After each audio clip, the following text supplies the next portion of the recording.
দর্শক সবাইকে আমন্ত্রণ জানাচ্ছি ডি বক্সে। আপনাদের সঙ্গে আছি আমি সাব্বির মিথুন এবং আমার সঙ্গে যিনি আজকে উপস্থিত রয়েছেন স্টুডিওতে নান আদার দেন কর্নিয়া, একজন কট্টর আর্জেন্টিনা ফ্যান এবং পরিচিত সঙ্গীত শিল্পী। কর্নিয়া, আপনাকে অভিনন্দন। আপনার দল যেভাবে খেলছে তাতে মনে হচ্ছে যে খুব শীঘ্রই আরও একটা ট্রফি যুক্ত হতে পারে। আপনার কি মনে হয়? অফকোর্স, মনে হওয়ার কিছু নাই। আমার মনে হয় যে জিতে যাবে।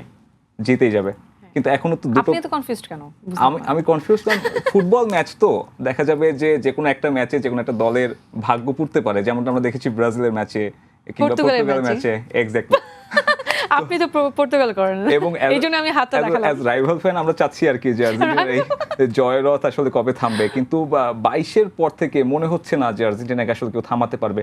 আপনার কাছে এই চলতি বিশ্বকাপের পারফরমেন্সটা কেমন লাগলো এবং মনে হয় যে ইংল্যান্ড সেমিফাইনালে আটকাতে পারবে? আকিজ ইস্পাত ভালো মানের রডের থেকেও 12% অধিক শক্তিশালী ও দীর্ঘস্থায়ী। আকিজ ইস্পাত। আমরা কিন্তু প্রত্যেকটা খেলা মানে সবগুলো না দেখলেও আমরা কিন্তু লাস্ট দুটো ম্যাচের কথা যদি বলতে চাই, লাস্টটা কি হলো যে একদম 15 মিনিটের মধ্যে 3টা গোল। এটা আসলে একদমই একটা কি বলবো, এটা একটা জাস্ট মিরাকেল আর কি আমি বলবো।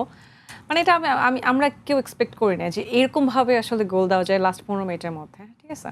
মানে এটা আর্জেন্টিনা করে দেখিয়েছে। প্লাস গত যেটা সুইজারল্যান্ডের সাথে হলো, প্রথম 10 মিনিটে তো মনে করেন যে একটা গোল দিয়েছে, ওকে ফাইন, আমরা হ্যাপি হয়েছি। দেন যখন আরেকটা ওনারা গোল দিল অপোজিট পার্সন, মানে অপোজিট দল, তারপরে দেখি অনেকক্ষণ ধরে প্রায় 90 মিনিটস খেলা হয়ে গেল, কোনো গোল নেই। আমি তো আমি জাস্ট সকালবেলা মানে ঘুম থেকে ওঠার পর কি হয়, খাওয়া দাওয়া তো খুব একটা হয় না, বাট মানে মাথা টাথা ঘুরে যাচ্ছে, আর আমার ঘাড় পর্যন্ত ব্যথা হচ্ছিল যে টেনশনে যে কি অবস্থা হবে। দেন লাস্টে যে 2টা গোল মানে করলো, এটা অসাধারণ ছিল আসলে, অসাধারণ। এবং যেমনটা আসলে বাট আরেকটা ব্যাপার হচ্ছে আপনাদের যেমন মানে প্রত্যেকের কথা যে মেসি ছাড়া আর্জেন্টিনা মানে জিরো, রাইট?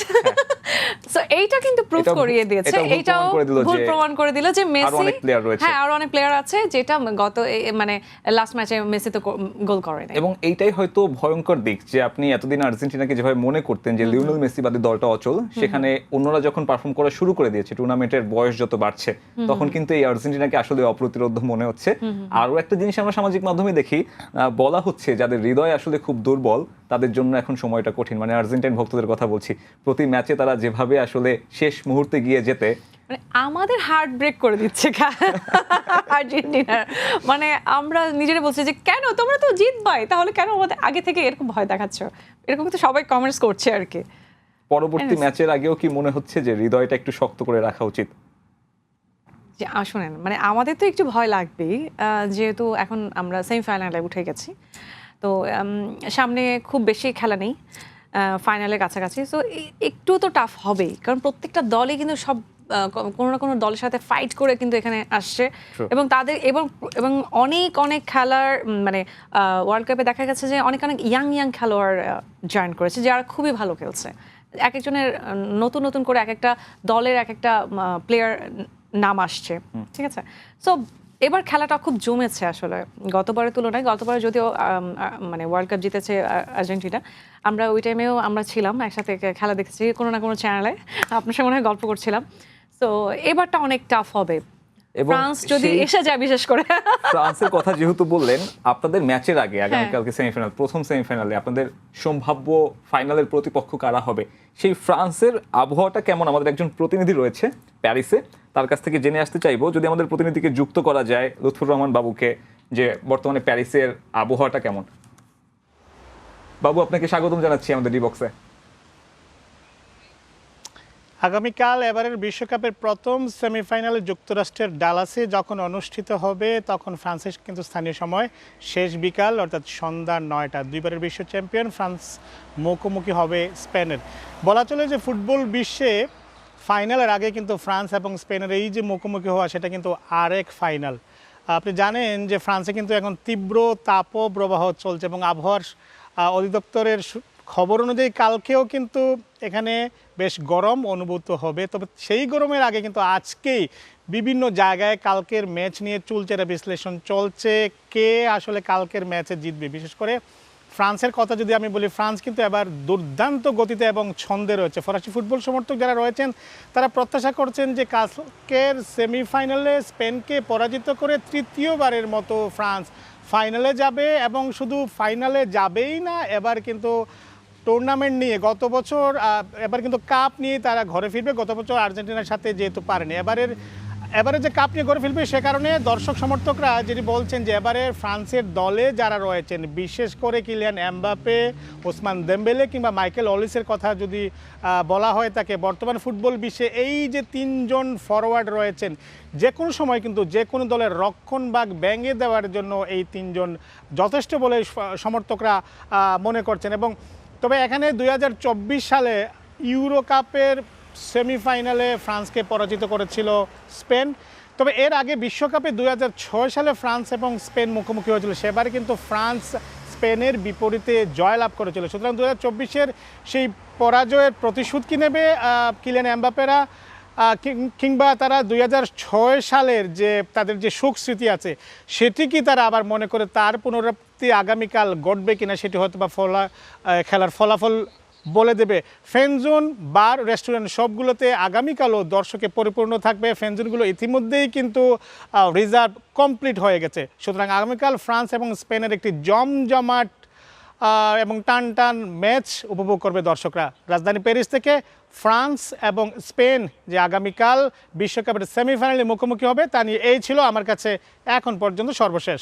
বাবু, আপনাকে অসংখ্য ধন্যবাদ। কর্নিয়া, যেমনটা শুনছিলাম, প্রতিশোধের একটা মঞ্চ। ফ্রান্স কিন্তু খুবই তেতে আছে, মানে 22 বিশ্বকাপের ফাইনালে ফ্রান্সকে যেভাবে হারানো হয়েছে, একটা কষ্ট কিন্তু ফরাসিদের মনে রয়েছে। এবং যেভাবে ফ্রান্স এইবারের বিশ্বকাপটা খেলছে, তাদের যে স্কোয়াডের যে ডেপথ, তাতে কিন্তু আর্জেন্টিনা ফ্যানদের একটু হলেও ভয় পাওয়া উচিত। আপনি কি ভয় পাচ্ছেন?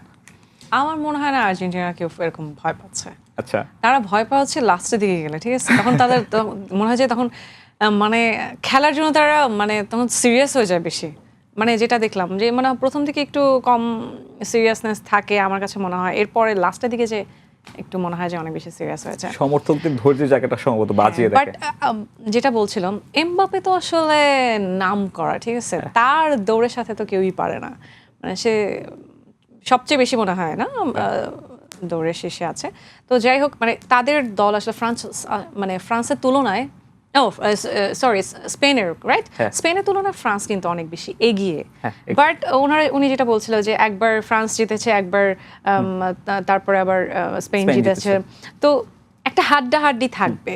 এবং দুই দল কিন্তু বলা যাচ্ছে না কিন্তু, যেহেতু ইউরোপিয়ান জায়ান্ট, সো বলা যাচ্ছে না কিন্তু যে আসলে কিন্তু আমরা ধরে রাখছি ফ্রান্স, বাট মানে এখানে স্পেনও যে খারাপ খেলবে সেটা না, কিন্তু মানে তাদেরও ভেতরে একটা মনের ভেতরে একটা কিন্তু আছে, একটা প্রতিশোধ, হয় না? আপনি যেটা বলছিলেন। তবে এইরকম বড় পরীক্ষার আগে কর্নিয়া, আর্জেন্টিনার জন্য তো আপনার সেই যে গানটা, লিওনেল মেসির যে গানটা, সেটা হয়তো একটা মোটিভেশন যোগাতে পারে আর কি। দর্শকরা কি সেই, আপনার কি মনে হয় যে মেসি এই গানটা জীবনে শুনেছে? মেসি তো বাংলাই বুঝবে না। আমি জানি না, সোশ্যাল মিডিয়ার বদৌলতে মেসি কিন্তু এতটুকু জানে যে বাংলাদেশে আর্জেন্টিনাকে নিয়ে কি পরিমাণ ক্রেজ আছে। একদমই তাই। কারণ হচ্ছে আপনি তো টিএসসি তে খেলা দেখেছেন, কারণ আমাদের আর্জেন্টিনার ওখানকার কি ছিল, অ্যাম্বাসেডর, অ্যাম্বাসেডর ছিলেন, এবং ওনাকে তো একবার তো দাঁড়াতে দেখছি, আর আবার যখন গোল হচ্ছে তখন বসে যাচ্ছে, মানে উনি অনেক টেনশনে আছে। এবং বিশ্বকাপ দেখতে এই আর্জেন্টিনা থেকে বেশ কিছু সাংবাদিক সহ বেশ কিছু মানুষ এসেছে, তারা বলছেন যে হয়তো আর্জেন্টিনাতে এমন ভাইব পাওয়া যায় না যেমনটা ঢাকায় পাওয়া যাচ্ছে। মার্টিনেনকে মনে হয় বলছিল, মনে হয় না কাকে জানি, কোন খেলোয়াড়কে জানি বলছিল হ্যাঁ বলছিল যে বাংলাদেশের অনেক অনেক ফ্যান্স আপনাদের আছে, তখন তো সে শুভেচ্ছা দিয়েছে, তো সেটাও এসেছে নিউজে আমরা দেখতে পেয়েছি। আপনার গানটাও আমরা পৌঁছে দেওয়ার চেষ্টা করি, যদি দর্শকদের দুই এক লাইন একটু শোনানো যেত। ওকে, চেষ্টা করছি।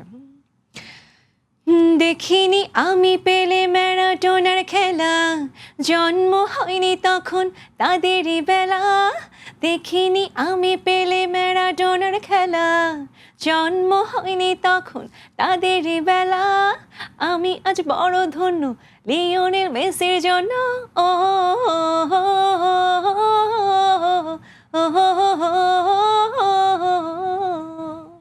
মানে অসংখ্য ধন্যবাদ। এবং আমরা চাইবো আর কি এই যে সামাজিক যোগাযোগ মাধ্যমের যে বিপ্লব, সেই বিপ্লবের বদৌলতে এই গানটা যেন পৌঁছে যেতে পারে মেসির কাছে। যদিও বা মেসি ছাড়াও ব্রাজিল ভক্তদের জন্য কিন্তু গানটাতে খুব একটা শুভকর কিছু নেই।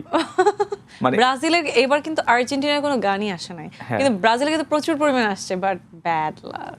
এবং প্রচুর পরিমাণে এসেছে, এবং ব্রাজিল যেভাবে প্রস্তুতি নিয়ে বিশ্বকাপের যেমন দল ঘোষণা থেকে শুরু করে, মানে দল ঘোষণার দিন মনে হয়েছে যে রিও ডি জেনিরোতে হচ্ছে একটা বিশাল উৎসবের একটা আবহ, বিশাল প্রস্তুতি নিয়ে দল ঘোষণা, কিন্তু সেই হিসেবে তারা থাকেনি। তারা থাকলে হয়তো না আসলে বিশ্বকাপে কিন্তু আমার কাছে মনে হচ্ছে ব্রাজিলের দলের কিছু মেম্বার আসলে অনেক উইক লেগেছে আমার কাছে। আমার কাছে খুব একটা, কারণ নেইমারের এখন যে অবস্থা, তার 10 মিনিটসের বেশি সে কিন্তু খেলাধুলা করতে পারছে না তার ইনজুরির কারণে। তো আসলে অন্যান্য বাকিরা আমি খুব একটা মানে 1-2 জন ছাড়া ওনাদের হয় না, এটা তো একটা গ্রুপ ওয়াইজ খেলা, রাইট? তো আমাদের আর্জেন্টিনার ব্যাপারে দেখা গেছে যে আমাদের মেসিকে কিন্তু মেসি সবসময় গোল বেশি কেন দিচ্ছে, কারণ সবাই ওকে বানিয়ে দিচ্ছে, ঠিক আছে?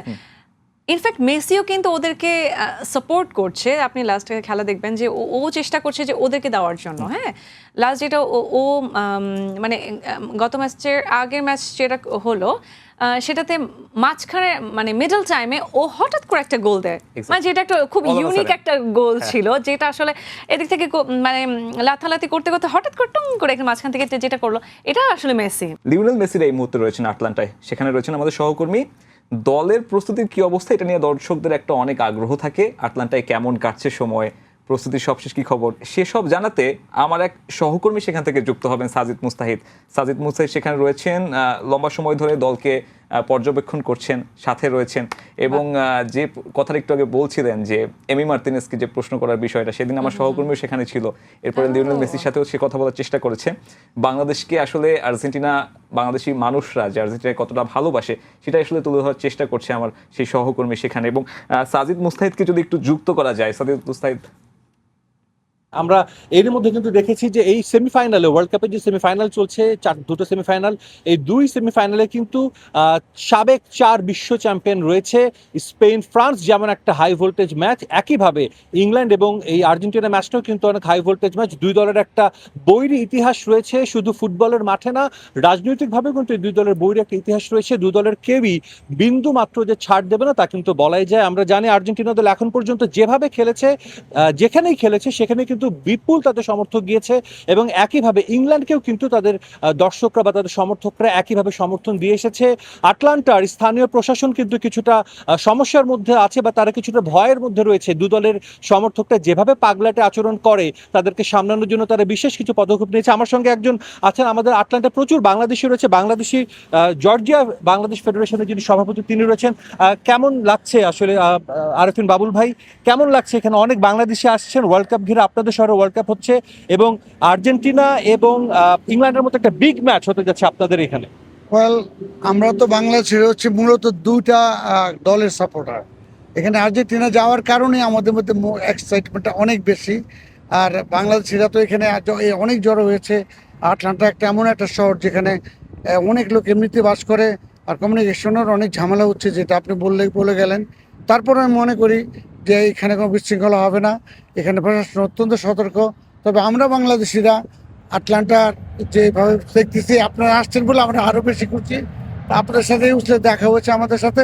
বাংলাদেশিরা আর্জেন্টিনার সাপোর্টার, এখানে যারা আর্জেন্টিনা যেহেতু গিয়েছে, আর্জেন্টিনার ড্রেস পরে ঘুরতেছে, আর্জেন্টিনাকে নিয়ে পাগলের মতো করে, যেটা আমাদের সচরাচর বাংলাদেশের যে অভ্যাস আর কি। আপনি কতটা এক্সাইটেড এই ম্যাচটার জন্য? বিগ ম্যাচ, ইংল্যান্ড খেলবে আর্জেন্টিনার বিপক্ষে, ওয়ার্ল্ড কাপের সেমিফাইনাল, আপনি নিজে কতটা এক্সাইটেড? বল, আমি এক্সাইটেড, কিন্তু এখানে আমার আসলে যে দলের আমি সাপোর্টার সে দল এখানে নাই।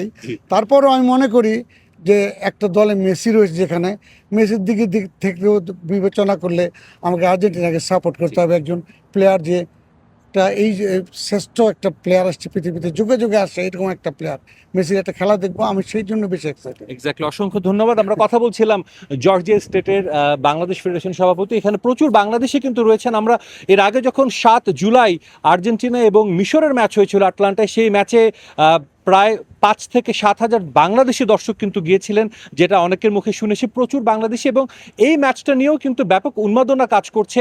আমরা জানি যে দুই দলের কেউই কিন্তু ছাড় দেবে না, এবং ক্রিশ্চিয়ান রোমেরো কিন্তু বলেছেন তারা জীবনের শেষ বিন্দু দিয়ে তারা লড়াই করে এই ম্যাচটা জিতবেন। ইংল্যান্ড দলকে নিয়ে কিন্তু আসলে আমরা দেখেছি অন্য ওয়ার্ল্ড কাপগুলোতে যেমন একটা আলোচনা হয়, যেমন একটা হাইপ সৃষ্টি হয়, এবার কিন্তু খুব একটা হাইপ হয়নি। তারা তাদের কাজটা করে গেছে, প্রত্যেকটা ম্যাচে তারা ভালো ফুটবল খেলেছে এবং সেই ফুটবল খেলেই কিন্তু তারা এখন জায়গা করে নিয়েছে ওয়ার্ল্ড কাপের সেমিফাইনালে। হ্যারি কেন, জুড বেলিংহাম দুজনে দুর্দান্ত ছন্দে আছেন। সবাই বলছে লিওনেল মেসিদের জন্য একটা কঠিন পরীক্ষা অপেক্ষা করছে, বিকজ ওয়ার্ল্ড র্যাঙ্কিংয়ের টপ 4 টিমের মধ্যে পড়ে এই ইংল্যান্ড। এবং শুধু তাই না, এই প্রথমবারের মতো টপ 10 কোনো টিমের বিপক্ষে ওয়ার্ল্ড কাপে খেলবে আর্জেন্টিনা। তাদের জন্য একটা কঠিন পরীক্ষা আসলে অপেক্ষা করছে। এখানে বৃষ্টি চলে এসেছে, আমি এখানে শেষ করতে হচ্ছে আসলে। নিশ্চিতভাবেই পরবর্তীতে আবারও যুক্ত হয়ে আপনাদেরকে জানিয়ে দেব এই ইংল্যান্ড এবং আর্জেন্টিনা ম্যাচের সবশেষ খবর। আপাতত এখানে শেষ করছি। আপনাকে অসংখ্য ধন্যবাদ যুক্ত হওয়ার জন্য। যেমনটা শুনছিলাম আর কি, আটলান্টার প্রশাসন কিন্তু নড়ে চড়ে বসেছে। মানে আর্জেন্টিনা এবং ইংল্যান্ডের যে ঐতিহাসিক একটা দ্বন্দ্ব লড়াই, ফকল্যান্ড যুদ্ধ থেকে শুরু করে আমরা 86 বিশ্বকাপে দেখেছি ম্যারাডোনা যখন হ্যান্ড অফ গড হাত দিয়ে গোল দিয়েছিল, তখন থেকে কিন্তু ইংল্যান্ডের সাথে আর্জেন্টিনার একটা বৈরী সম্পর্ক। এবং আপনি হয়তো জেনে অবাক হবেন যে 24 বছর পরে এই দুই দল কিন্তু ফুটবল মাঠে মুখোমুখি হতে যাচ্ছে। অর্থাৎ দুই দেশের শীতলতা সম্পর্কে সেটা যে শুধুমাত্র ফুটবল মাঠে এমন নয়, রাজনৈতিক বৈরিতাটাও অনেক বেশি। এবং সেই জায়গা থেকেই আটলান্টা প্রশাসন কি করেছে, অনেক আইন শৃঙ্খলা বাহিনী নিয়োগ করেছে। কারণ তারা প্রত্যাশা করছে বা শঙ্কা করছে যে এই ম্যাচের আগে এদের যে সমর্থকরা রয়েছে তারা মারামারিতে জড়াবে। আমরা বাংলাদেশেও আসলে এভাবে দেখি। কিছুদিন আগে দেখলাম যে দুই দলের ফ্যান বেজের মাঝে হচ্ছে এই যে কুমিল্লাতে এবং নিহতের ঘটনা আমরা দেখেছি। এইটা কি কিছুটা একটু আপসেট করে দেয় কিনা? এটা আসলে মানে এটা কি একটু দুঃখজনক কিনা? মানে এটা তো উৎসবের একটা, এই খেলাটা আসলে একটা উৎসব। প্রত্যেক দেখা যায় যে এক একটা ওয়ার্ল্ড কাপের সময় আসলে আমরা সবাই এক্সাইটেড থাকি, বাট এই এক্সাইটমেন্ট আসলে এতটা নেগেটিভ হয়ে যাবে, আসলে মৃত্যুর দিকে চলে যাবে, এটা আসলে কেউ এক্সপেক্ট করে না। হ্যাঁ, খেলাটাকে আসলে খেলার মধ্যেই রাখা উচিত, কারণ আমরা এখানে এনজয় করব। বেশ অনেকগুলো দল থাকবে, মানে কেউ হারবে কেউ জিতবে, তাই না? একটু মজা করব। তো এটাকে আসলে যেমন আমি গতকালকে মনে দেখছিলাম, মনে হয় মাথা আমাকে কে জানি বলছিল আপনি ফিট হয়ে যাননি, কে বলছিল?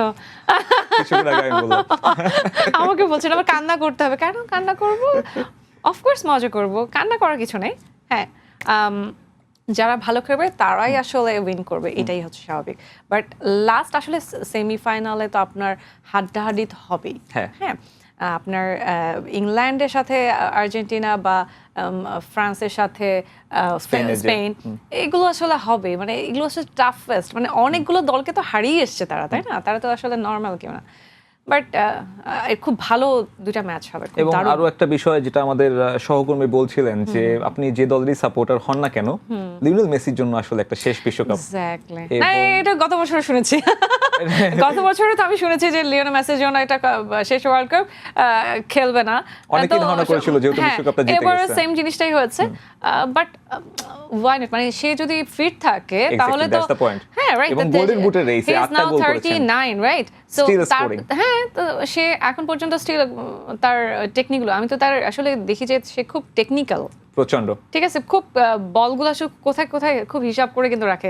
বাকিদের আমি দেখি নাই, বাট সে কিন্তু অন্যরকম একটা জিনিস, সে সবকিছু মানে ফোকাসে রাখে যে কোনটা কিভাবে কি হচ্ছে। এবং অ্যাডাপ্টেশনের একটা ব্যাপার রয়েছে। আপনি 39 ইয়ার্স ওল্ড, এবং আমি একটা পরিসংখ্যান দেখছিলাম যে চলতি বিশ্বকাপে অন্তত 90 মিনিট খেলা ফুটবলারদের মাঝে মেসি সবথেকে কম দৌড়েছে। হ্যাঁ, মেসি তো কম দৌড়ায়, এটা সবাই বলে।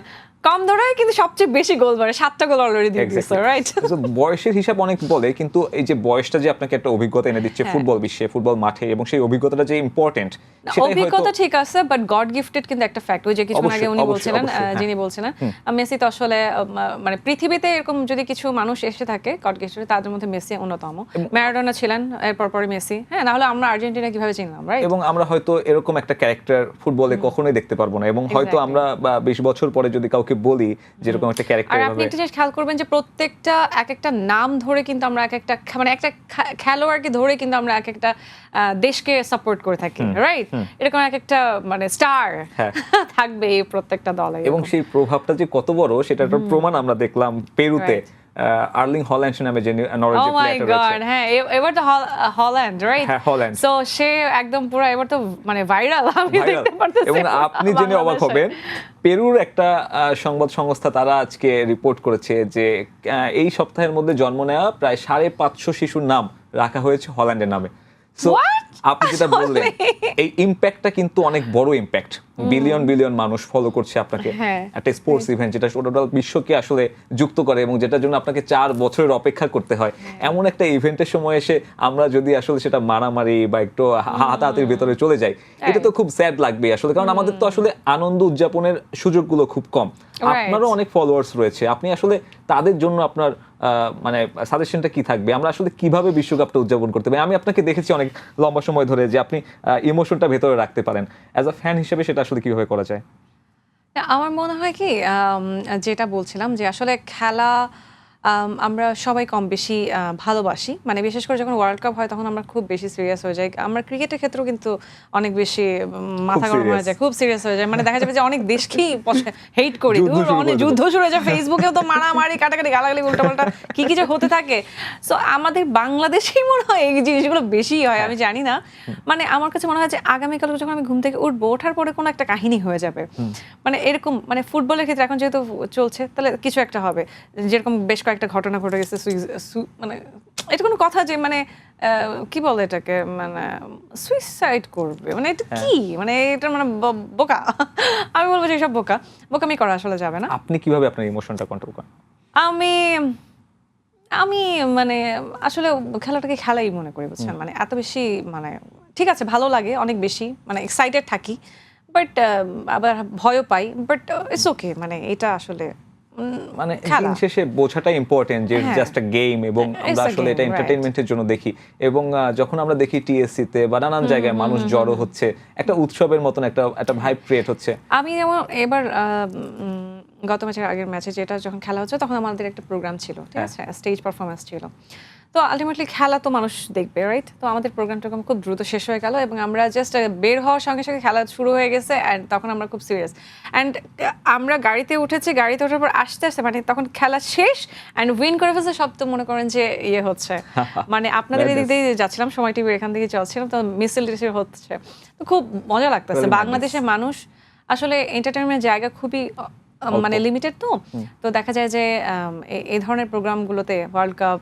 তারপর ক্রিকেট, এগুলো অনুষ্ঠানগুলোতে দেখা যায় যে তারা খুবই এক্সাইটেড থাকে, খুব এনজয় করে, ঈদের থেকেও বেশি আমার মনে হয়, সামহার ঈদের থেকে, হ্যাঁ ঈদের থেকেও বেশি। কারণ একদম শেষ দিকে চলে এসেছি আমরা যদি আরো একটা গান শুনতে পারতাম, একটা থিম সং, শাকিরের একটা থিম সং, আমার মনে হয় যে আপনার গানে, আপনার গলায় আমরা অনেক শুনেছি বা অনেক ভাইরাল, সো যদি একটু দর্শকদের শোনাতেন। আমি আসলে যখন ওয়াকা ওয়াকা বের হয় তখন আমি আসলে এই গানটা আসলে গেতে চাই নাই, হয় না, মানে ইংলিশ গান গাই নর্মালি, ঠিক আছে, বাট এইটা আমাকে জোর করেই করানো হয়েছে, বিকজ ওই টাইমে এতটাই মানে পপুলার হয়েছে, যেমন এবার দেই যেটা ইয়েটা হয়েছে, বাট ওইটা তুলনায় ওয়াকা ওয়াকা তো আসলে ম্যাসিভ ম্যাড, মানে আসলে ওইটার বলা যায় না, মানে আমি যে কোনো প্রোগ্রামে যেতাম ওই গানটা গেতে হতো, সো ওই গানটার You're a good soldier, choosing out better. Pick yourself up, dust yourself off, back in the saddle. You're in the front line, everyone's watching. You know it's serious, we're getting closer, this isn't over. The pressure's on, you feel it. You've gotta fall, believe it. When fall, get up, oh, oh, and if you fall, get up, eh, eh. Samina, mina, zankaleva, cause this is Africa. Samina, mina, waka waka, Samina, mina, zankaleva, cause this is Africa. Oh, Lamazuni, biggie, biggie, mama from east to west. Masi, sisi, Lamazuni, biggie, biggie, mama from east to west. Masi, waka waka, ma, waka waka, ma, Sami, kesi, masi, buye, cause this is Africa. Thanks a lot. কারণ এবং আমার মনে হয় যে যতগুলো theme song আমরা শুনেছি বিশ্বকাপে, তার মধ্যে আসলে ওয়াকা ওয়াকা যেভাবে পপুলারিটি পেয়েছে, অন্যগুলো আসলে ইভেন এইটার একটা নেগেটিভ সাইডও রয়েছে, যেমন এখন যখন নতুন থিম সং আসে আমরা এটার সাথে কম্পেয়ার করি যে ওয়াকা ওয়াকার মতো ভালো হয়নি, এবং সেইটা সম্ভবত একটা ব্যাড সাইড, খ্যাতি বিড়ম্বনা। না ঠিক আছে, ইটস ওকে, এটা হবেই আসলে, কম্পেয়ার এসে যায় আসলে, কারণ শাকিরা বেশ অনেক দিন পর এসে ওয়ার্ল্ড কাপের গান করলো আবারও, শাকিরা তো আগের মতোই আছে, সেটা একটা ব্যাপার, তার গলাও আগের মতোই আছে, বাট হয় না মানে একটা ওইটা যে ম্যাসিভ একটা ব্যাপার ছিল সেটা আসলে এবার ওরকম হয় নাই, এইটাই আর কি। মানে আপনি আগের মতনই আছেন, এবং আমি সবশেষে একদম ছোট করে জানতে চাইবো 2 ম্যাচের প্রেডিকশন, আমি ফ্রান্স স্পেন ম্যাচ এবং পরবর্তীতে আপনার ফেভারিট টিম আর্জেন্টিনা ম্যাচের প্রেডিকশন। প্রথমে ফ্রান্স আর স্পেন ম্যাচে আপনার প্রেডিকশনটা কি? ফ্রান্স এবং স্পেন ম্যাচে। ফ্রান্স 2 স্পেন 1, এবং আর্জেন্টিনা? আর্জেন্টিনা 2, অ্যান্ড এটা হচ্ছে 1, আমার 2-1. এবং আর্জেন্টিনা ফ্রান্স ফাইনাল। আপনাকে অসংখ্য ধন্যবাদ কর্নিয়া সময় দেওয়ার জন্য। thank you. দর্শক, এতক্ষণ আলোচনা করছিলাম সঙ্গীত শিল্পী কর্নিয়ার সাথে বিশ্বকাপ নিয়ে, এবং দেখা হবে ডিবক্সের অন্য কোনো শোতে। ততক্ষণ পর্যন্ত সঙ্গে থাকুন সময়ের।